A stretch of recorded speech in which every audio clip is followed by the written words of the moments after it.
Welcome again to the Fatside, guys. Well, round 13 is done, and whilst we're over the hump of the AFL regular season, some teams are skiing downhill and others have some very big questions to answer, none bigger than those put to the AFL executive during the week. So let's dive in. Here we go.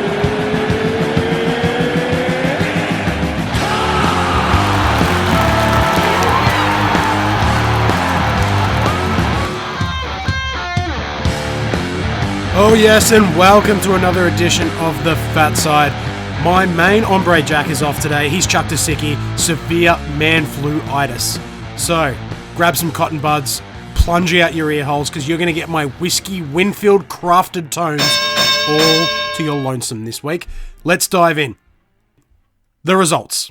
Well, the Crows, they toppled the Tigers in a strong second half display, kicking 12 goals for after halftime to win by 33 points. The injury-ravaged Richmond will be ready for the bye, mostly so they can plan their September holidays. The Crouch brothers caused more chaos than the Gallagher brothers on a bender. They ran amok in the middle absolutely all night, amassing 78 touches and 18 clearances combined. Josh Jenkins kicked 4 lovely snags before nearly doing a Nathan Brown, snapping his pin in half. He's been cleared of any major damage, so that's a huge plus.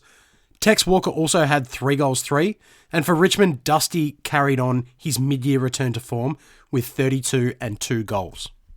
The mighty Bombers, they put one over the middle-of-the-road Hawks, eventual 19-point winners, but the scoreboard didn't quite reflect the dominance after Essendon allowed 3 unanswered goals to finish the game. Merritt and Sard were best on for the Dons, Sard kicking his first snag of the year for the Bombers, while Dylan Clark earned the NAB nod finally for his efforts this week. The Hawks, led by Stratton, who had 12 pinches, 1 stomp, 2 Chinese burns, 5 wedgies, but he won't be adding a punch to his repertoire until the first of the month, I'm told. They really lacked the firepower up forward, despite throwing Sicily there to start the game inside the forward 50 arc. Henderson continued what could be all-Australian form with another 31 touches. Warple had 34 and he led the disposals for the Hawks. The top-end tussle. It saw the Saints defeat the Suns in Townsville by 8 points. Gold Coast led at every siren until the last one and will probably enjoy the week off after a very shockingly long travel schedule. The Saints rallied after their first game since the Great Dumpling War over in spiritual home of AFL football, Shanghai. Billings was elite. He had 33, 2 goals, 1. Seb Ross had an absolute ripper, collecting 10 clearances, and Membry kicked 3 goals, 2. For the Suns, Will Brodie led the team in clearances for the second week in a row. He was fantastic, and Anthony Miles had another good game in a row also. Then we travelled to Perth. Sonny Walters, he baptised the entire Port Adelaide team. His run of top form translated into another stunning victory. Freo won that by 21 points after the Power failed to register a single score in the fourth quarter. Fife had 37, total beast mode again. Brad Hill was electric also.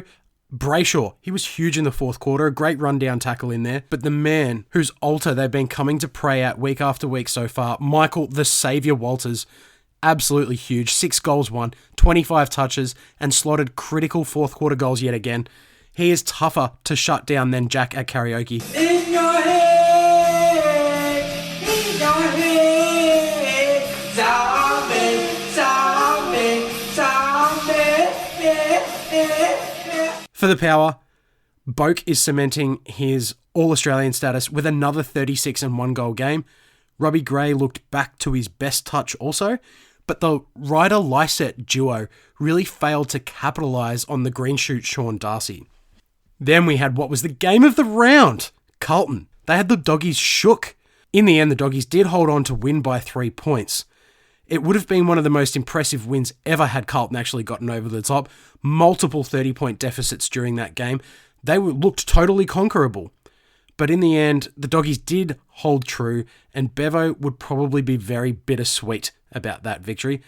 After dominating possession early, they let the Blues back in when big Chucky Curnow decided to let loose. He bagged 7 majors in his career best effort. However, the Dogs had some ballers out there themselves. Dunkley, 41 and 1 goal. McRae piled on with 37, and Caleb Daniel carried on, performing a little bit prematurely for me. Might look more at home in September at Spring Carnival. Wow. But he was a champion yet again. He had another 32 touches. The last game of the round saw GWS overcome the Roos, winning down in Tassie by 23 points. A really good performance by the Roos up until halftime, but the Giants had all the class in the second half. Goals from the mids. Kelly, Canelio, Tarrant, Lids, and even Zach Williams crept forward at one point to snag one. That's what killed North. That 3 goals to Toby Green as well in his equal best output year to date. And quiet games from Zeeble and Cunners really exposed the lack of midfield depth. Cunners, he treated De Boer like a chew toy and nearly ripped an arm off and somehow got away with it. De Boer does have a broken shoulder and he's going to miss months. But yeah, a good win down in Tasmania for GWS. That's what we have for the results.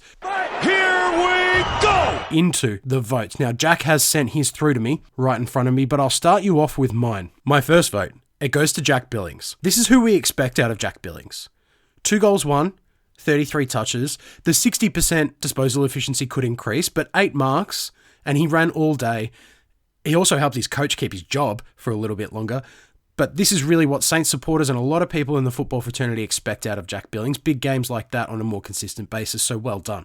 My 2 votes goes to Zach Williams. No Lockie Whitfield, no problem. 80% of his possessions were in the defensive half. But like I said earlier, he managed a snag.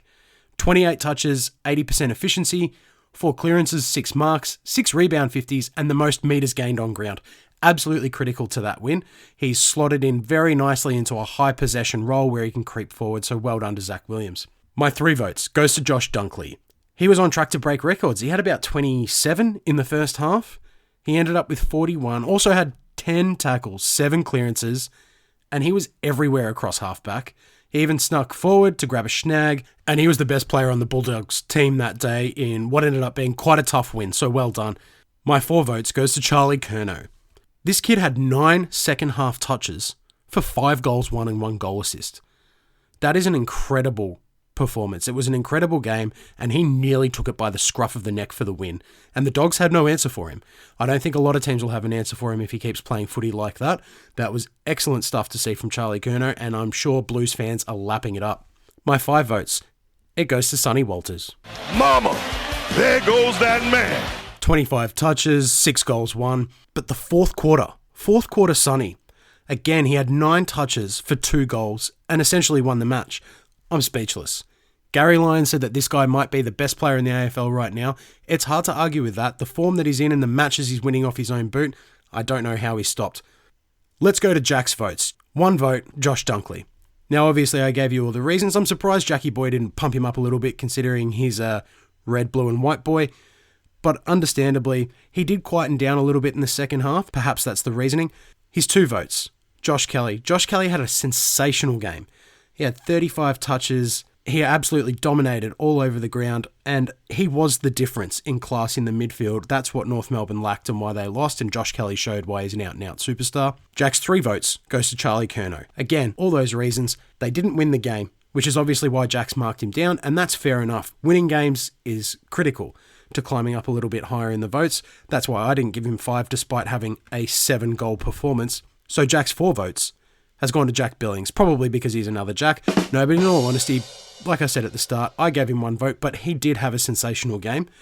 He did do it against the Suns, but again, in a match that's decided by 1 kick, that type of performance is critical, and that's what won him the game. So obviously, that leaves Jack's 5 votes to go to the man, Sonny Walters. Mama, there goes that man. Him and I both rave on about this guy every week. Obviously, there's a good reason for that. Everyone's going to keep hearing about him. You can guarantee he's an All-Australian. Even if he has mediocre performances for the rest of the year, this guy's an absolute lock to be in there now. No one since Cyril Rioli has been able to do what this guy is doing to win games of football for the size and strength that he has. So well done to Sonny Walters. He's jumped up in the leaderboard. Big mover this week. Still leading the way is Patrick Cripps on 24. I am the greatest. Well, that's it for the votes. Now I'm going to lead you into every week. It doesn't matter that he's not here. We're doing it anyway. It's time for Hot and Cold.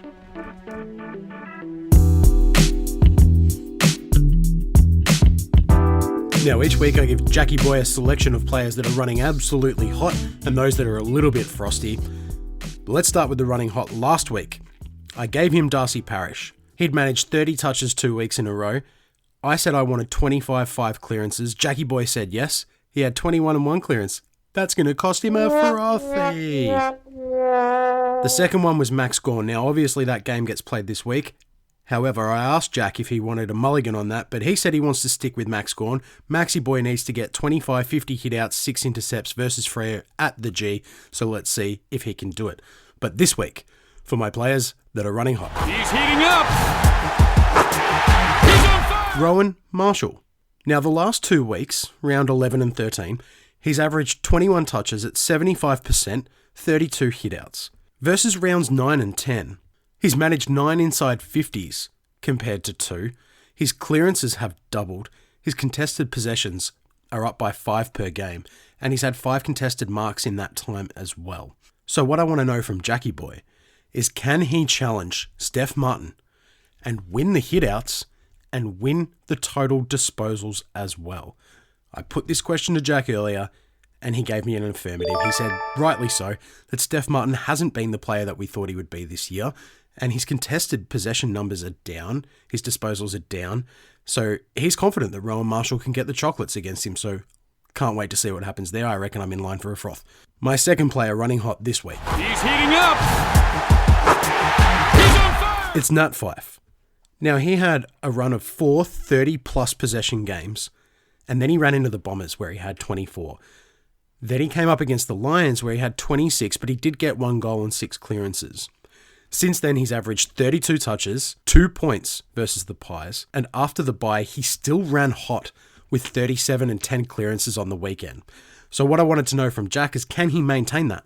Can he have 34 touches and 1 goal versus the Demons at the G? Jack said to me, the great man on the greatest stage can do great things, and he has full confidence in him, so he's backing in the Fyfer this week.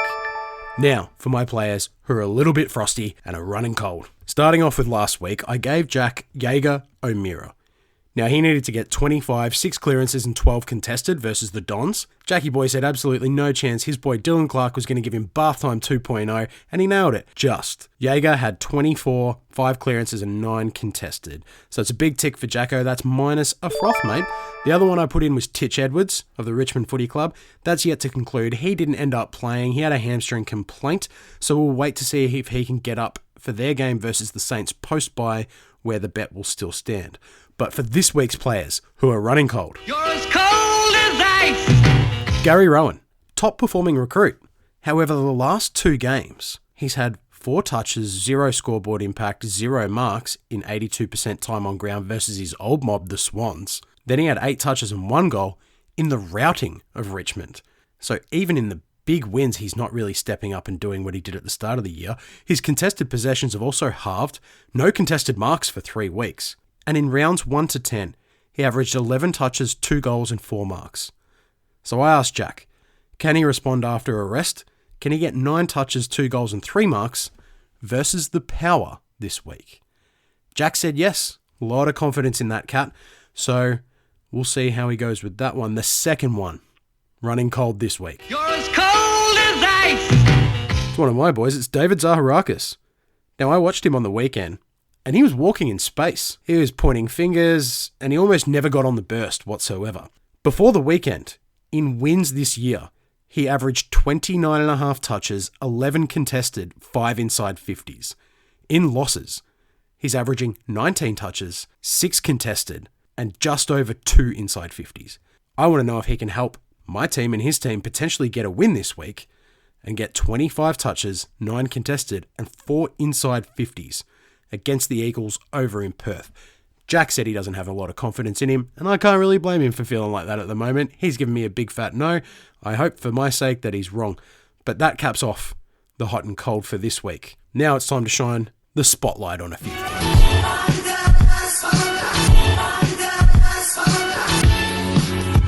Say that again. Holy shit, Jamie, pull that video up. Look, it doesn't feel the same without having Jackie Boy here. This is usually his segment. However, there are a couple of things that happened during the week that cannot go unchecked. The first one's Ben Stratton. Let's get that out of the way. Look, he was an idiot. Those were cheap acts. It's not captain stuff, everyone knows that, and a lot of the comments I've read online from Hawks supporters really mirror that sentiment. They ask you how you are, you just have to say that you're fine when you're not really fine, but you just can't get into it. The pinching. Obviously, he's copped 2 bans for the 2 separate incidents, one being the pinch, one being the stomp. I can live with a week for the pinching. I could almost live with nothing for the pinching, to be quite honest with you, but 2 weeks needed to be done for the stomp. That's where you can cause some injury. I kind of agree with a few other commentators that have said the same thing. Kane Corn said that they should suspend the captaincy, but for Hawks voters out there, I think that's a terrible, terrible idea. Keep the voting open at the end of the year. His captaincy is no longer certain to carry over. That gives him a reason to lead. It gives him a path to redemption, and it gives him a chance to show you guys that he deserves it between now and then. Now, he wasn't the only Hawk to draw some headlines during the week. Old Jeffy Kennett. He's piped up. He had a few things to say on Neil Mitchell's 3AW program, so why don't I give you guys a little bit of a listen before we discuss. And I'm not being racist when I say this, but when I saw some of the footage, the people who are making judgments while they wear these authoritative coats are not people who appear to have a great knowledge of our game, and yet they make judgments about what's correct and what's not correct. What do you mean they appear to be of ethnic background? Well, they're new arrivals to Australia, it appears. We don't know that. We don't know that, and they could be born here. Yeah. All I'm saying is the sporting arena is where people relax, where they support their tribe. And what is happening now is unacceptable. I don't accept that the Marvel Stadium did it on their own. I mean, it's an asset owned by the AFL. So I spoke to Jacko about this earlier. I mean, his sentiments are pretty much going to echo a lot of other people's. He said it was pretty silly, it was too sharp, it was a bit divisive. It really didn't need to be said in that fashion, and I completely agree. That statement could have easily been rephrased. Essentially, he almost did say it, but it doesn't appear that those security guards have a strong understanding of the passion in the game or how the supporters interact. That would have been sufficient. Any leading questions after that should have best been avoided, but Jeff knows this. Jeff's a politician. Perhaps he's getting a little bit long in the tooth, but when confronted with the prospect of potentially having said the wrong thing, he backed it up on SEN the next morning on Gary and Tim's program. Then, the press conference held by the boss, the head of the Gestapo. Say that again. The head of the Gestapo. He came out in the presser, and when asked a question about Jeff Kennett's comments, he said that he'd spoken to Jeff and that Jeff had some regret over what he'd said, and then obviously Jeff jumped on and had to back up those sentiments as well. You do need harmony up the top, and you can see how Jeff maybe got strong-armed into having to bow to the head of the Gestapo, to the boss of the AFL, over comments that, to be quite honest, those that want to label them racist, I definitely have a problem with that because I don't particularly see them as extremely racist. If you would like to put a label on it, it's nationalist.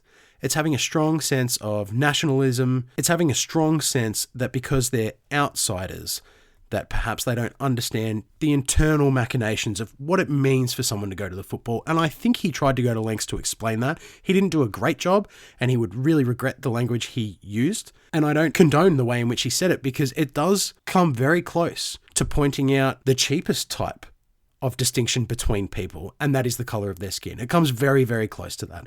So I think Jeff would love to have a mulligan on that one as well. That said, that wasn't the only press conference we saw from Gillon McLachlan during the week. A lot of talk about the over-policing at games. There have been many efforts to distance the AFL from responsibility this week. Many of those I find farcical. But let's just see what Gillon McLachlan had to say at one of those events during the week. Is it the security company's fault for getting the balance wrong? We've all got to work together on this. The police, security, and the AFL to make sure the balance is right, and that's what we've heard in the last couple of days. The priority is about safety, but it's also about making everyone feel that they can come and enjoy the football in the way they've always done it. Do you accept any responsibility yourself? Of course, the AFL takes responsibility for its supporters, and that they can come and enjoy the football. We've got to work together with all of the subcontractors, the venues, and police. Now, you've probably all heard this, so I'll just skip to the point. The presidents met in May, and from what I can tell from what some of them have said, there was no measures or new measures put on the table, and there was no response then from the AFL. The early season punch-ons, no new response from the AFL. People, though, have started to be ejected from saying maggot, flog. The rehash of the good story has escalated the response a little bit. And if you believe that these are coincidences, and the reaction from the AFL, who are claiming to have no influence over how the stadiums are run, you'd have to be a sheep to believe that that's a coincidence, to be very honest. The AFL has a very, very large media spin machine, and it was fully functional here. I'm apologise if the people who are going along to the football to have a day out who feel that they haven't been able to do that. They feel the security is some way impinging on them. They feel that actually they're not able to be themselves when they're just enjoying a game of football. And that is the feedback we've had in the last days. Who's to blame for that? I don't want to apportion blame. There's a responsibility of our venues and security and police to make sure it's a safe environment. That's their priority. And if some of the measures in doing that have meant that people have felt uncomfortable or unable to enjoy the game in the same way they did, then for that, I think that's something which we all take responsibility. Someone stuffed up. Who was it? I don't think anyone's stuffed up, Tony. You only need to look at the footage from the weekend. I look at the footage from the weekend, and the patrols at venues have been going on for, I met with the commander before, for 20 years. That level? 20 years. What, that level? There's been, I want to get into the details up and down, but multiple up and down the aisles at venues have been happening for a long time, Tony. And as you can hear, Tony Jones asks a very relevant question. The level to which this has been happening has not been at this scale for a very long time. Gillon McLachlan's 20 years kind of statement, I mean, it's the equivalent of us saying, Gillon, the rain's pouring and the roads are flooding, and he's turning around and saying, well, it does rain on a Wednesday sometimes. Mate, we're talking about the quantity, the mass, and the scale to which this is going to affect people, and you're just trying to tell me that this happens all the time. You cannot be serious! You're not listening. They're not listening to the fans on this issue. This is just another of the issues throughout the year in which they've failed the fans, in my opinion. However, they do still have half a season to turn it around. And the other thing that helps them is another story that broke today or over the last few days that detracted from the AFL's performance over the weekend. Jaden Stevenson. Now, there was a press conference held. Let's just hear a little bit of that as well. Reported to the Collingwood Football Club's General Manager of Football, Jeff Walsh, that he had placed 3 multi-bet wagers on 3 separate AFL games. All 3 were Collingwood matches that Stephenson played in. The matches in question were against the Western Bulldogs in round 4, Essendon in round 6, and St Kilda in round 9. The multi-bets over the 3 matches included legs on Collingwood to win, Collingwood winning margin, Stephenson to kick a goal, Stephenson to kick multiple goals, Collingwood teammates to kick a goal, Collingwood teammates to kick multiple goals, and Collingwood teammates to have in excess of a number of disposals. The bet stakes totalled $36. All bets were unsuccessful. 2 occasions, Stephenson gave cash to a friend to place the bets for him. On 1 occasion, he used the friend's betting account. The AFL's Integrity Unit interviewed Stephenson, his Collingwood teammates, reviewed the matches in question and reviewed betting records related to the games. The investigation has found that Stephenson has breached the AFL rules, and he will receive a 22-match sanction, with 12 matches to be suspended and a $20,000 fine.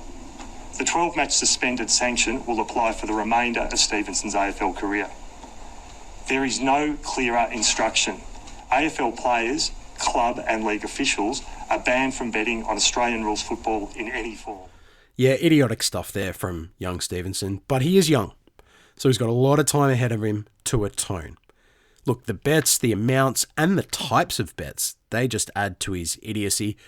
The claim of having a guilty conscience, which is his argument as to why he came forward, is quite laughable, to be honest with you. The spread out nature of the weeks in which he is self-reported, the way in which the bets were put down. Look, even Gill at one point refused to acknowledge an ongoing investigation into betting activity, but the lines are there for you guys to read between them. There have been social media rumours of huge issues with certain players in particular, front page articles weeks ago about $1 million plus debts, and all of a sudden a player confesses to small betting numbers on his own team. Please. The heat's on, every AFL player's on notice, and this may well be domino number 1 in a tragically long line to fall. This is not something we want to see, and it's a issue that many players of many generations now have been having to deal with, but it is time to get on top of it. The other topic I want to discuss is the success of interim coaches. Now, Teague on the weekend nearly led his team to victory number 2 in a row, much as Reece Shaw did, up until the Roos lost against the Giants on the weekend. It was an inspiring decision to let Charlie Curnow loose in the forward 50 arc. It's something that Bolton hasn't done with him because he's been trying to push him up the wing to be more athletic. I'd like to know from a Carlton fan whether that's an obvious move, whether that move was being cried out for, because it's not something that I heard any analyst mention, that this kid was being played out of position and that his best work was ahead of him if someone would just do the right thing by him. But someone has done the right thing by him. Someone's grabbed him and said, do what you do best, mate. And you can see the benefits. The same thing seemed to happen with North Melbourne. A lot of that was the young kids all chipping in together, led by quality veterans. That's where Carlton's going to get let down. The lack of quality veterans, especially in the wake of the behaviours of Daisy Thomas. And unfortunately, Cade Simpson is just getting older and older, and it's really hard for him to lead by example. The next batch of young guns is coming through now. It's highly important that Carlton finds a way to give some direction and some stewardship to some of these absolute young superstars in the making. Walsh, Curnow, and there's a lot of other quality first round pick talent there. So a bit of talk about movers and shakers in the off season. I saw that the Saints are heavily going to try and attract Canelio, which isn't going to help improve the overall height of their team, which is an issue. However, these things are good decisions if they provide some on-field leadership. I believe that's why they drafted Dan Hanbury, and they've maybe forgotten about him. But Carlton need to look to do the same thing. Leadership cannot be underestimated. It's worked a treat at Brisbane. It's worked a treat at Fremantle as well, making sure those guys are on the park and standing up every week. If the Blue Baggers want any advice, keep playing kids in the position they should be played, and make sure you add the guys around them to give them the confidence and the leadership for when they get a little bit confused or it doesn't work week to week. All right, that's it for the spotlight, because you don't want to hear me keep rattling on. Let's get to the fun stuff. It's time for Jack's Multi. All right, Jackie boy has sat there on the couch and he's analysed all the top markets to hit this week. Now, his first leg, Sydney 1-24. It's paying $3.10. So that's a nice price there, Jackie boy. Well done. His second leg, geez, some of these are belying his tips that he's going to make soon. It's Freo 1-39. They're paying $2.60. Then he's taking Brisbane head-to-head. At $1.68, that's a nice price, but this one confuses me. Dogs Pies, either team under 24.5, the try bet at $2. That's a short price. Maybe that is the preferred outcome. When you bang it all together, you're going to get $27 for that. So that's a nice one from Jackie boy. He's mailed that one in. Now, in honour of Jaden over-under Stevenson, I've compiled a multi using the own Magpies highly successful formula. So, on the weekend, get your coin purse out, because this is the one you want to tip it all into. The Pies head-to-head win, paying $1.30. Margin 1-39 at $2.10. Myercheck, first goal scorer, paying $8. Grundy, 20-plus disposals at $1.53. Bundle that all up, you're going to get $34. Go and slap a cool 36, because that's the lucky number on it, and that's going to give you a $1,230 return. If only Stephenson could have had something like that. At least he'd have a story to tell you while he was sitting on the couch. Now, as always, like Jack would say, gamble responsibly. But for me, go and put everything on it, put the house on it. You're going to love it. Now, let's have a look at the tips from last week. Jack, well, he underestimated the Saints, but that was one of the tightest contests of the round, so I can understand that one. He got 5, I got the 6. It's still a tight race. It's 75-76 year to date, so can't wait to see how that one unfolds. Let's head into the match previews for this round. Here we go! All right, well, it's the Weagles taking on the Bombers over at Optus Stadium tomorrow night. The team's already out for that, so the Eagles have a host of changes. Rioli and Vardy are suspended. Waterman, Rotham, Smith, and Cole are all dropped. The ins, high quality, Marston, Yeo, Hearn, Allen, Nelson, and a debutant in Jared Cameron. Yeah, that's Charlie Cameron, the superstar from Brisbane's brother, Jared Cameron. So that'll be great to see how he performs in his debut. The Bombers, they'll be without Stringer. He's got a lower leg complaint and will be bringing in Mitch Brown. I give my boys a bit of a sniff, but our sloppy disposal is really stopping us from competing with the top 4 teams, so Eagles by 4 goals for me. But Jackie boy's got a little bit more faith in us. I think he thinks we're going to carry our form across. Maybe he didn't know about the whole host of changes. Not my problem. He's tipped Essendon 5 to 10 points in what he thinks will be a classic, so I hope he's right. Can't wait to see that game tomorrow night. Next game of the round, it's Sydney versus Hawthorn at the MCG. Look, the Swans are typically shaky after a bye, and are 2-3 at the SCG in the last 5 games there. But I think they'll have the Hawks. Papley, Budwa, and Heaney, they're firing. They've had good games before the bye, while the Hawks may look to clean up their image and their record a little bit this week, so I expect something out of them. But look, the Swans too strong. 2 goals for me. Jack seems to think that they'll get it done by a little bit better than that. He's got 22 points written down. Then, we're jumping across to Melbourne versus Freo at the MCG. Well, the Dockers can't miss at the moment. Recently, they're 3-2 against Melbourne, and they're 3-2 at the G in the last 5. It's really hard to tip the Ds here, considering the run that Fremantle has been on and the poor form shown by Melbourne. But if there was ever a chance, Max Gawn's dominance could make it happen. That should help even up the battle. In the middle, it'll be Fife versus Oliver, which will be a sight for sore eyes. But I'm tipping Freo by 15 points. Funnily enough, that's exactly what Jack's got written down. We both think Freo by 15 points. Then the Saints versus Brisbane at Marvel. This is a really tough game. Brisbane need to win these if they're going to stay in the 8, and St Kilda need this to try and climb into the 8 if they're going to have a chance to resurrect their season. It's a huge game for both teams. Brisbane typically do not play well at Marvel, but I'll take them in a classic. I'll take them in a tight classic. I think it will be under 8 points. Jackie Boy thinks Brisbane's a little bit better than that, and it's hard to blame him, although he did tip Rowan Marshall to get the chocolates over Steph Martin. However, he's gone for Brisbane by 20 plus. Port versus Geelong, Adelaide Oval, is what's going to hit us up on a big Saturday night. Look, the Cats have had their rest and they're set to return. The Power are looking to claim 8th spot. The Cats won't be worse off for the rest, so I personally think they'll be too strong for the Power. Jack is tipping, no doubt, that Gary Rowan will have a big one and he won't owe me a nice chili froth. I've got them winning by 8 goals. He's got the Cats winning by 30 plus. Then the last game of the round, well, it's his mob. It's the Doggies. They're taking on the Pies at Marvel Stadium. This is the one that's going to end round 14, so we can get back to the real action. I'm anticipating a high possession, high energy affair. I think the Doggies have a sniff here, believe it or not. They match up well against the Pies forwards. However, Collingwood are a top 4 team, and deservedly so. This could be another of those Collingwood wins where they put 30 or 40 point win on the board without being overly dominant. However, I do think the Doggies' ability to shark a lot of those clearances in the middle through McRae, Dunkley and Bontempelli might go a long way to them making it close, but I'm going to tip the Pies by 30 points. Jackie Boy's got the Pies winning also. No fan favour for his own team this week. He's got them winning by 15 to 20 points, so a little bit more of a respectable outcome. Well, look, guys, I know it was a little bit of an abridged version this week. However, we do try and give you all the good stuff week to week so that you guys don't miss out, and we love doing it. Make sure you scroll down, smash the bell so you get the new content when it comes out. Go and check the Insta, The Fatside Podcast. Get involved in the comments. Tell us where you think we've nailed it or failed it. Answer some questions yourselves. Answer the hot and cold. Does Jack really need to return it all? What is his punishment for requiring a full health bar just to turn up and speak? No, but seriously, I've missed him. He'll be here next week, bringing his insights and some clarity. I'll see you guys then too. Here she comes, the fat lady, so I'll bounce. See you guys, bye. And that is it.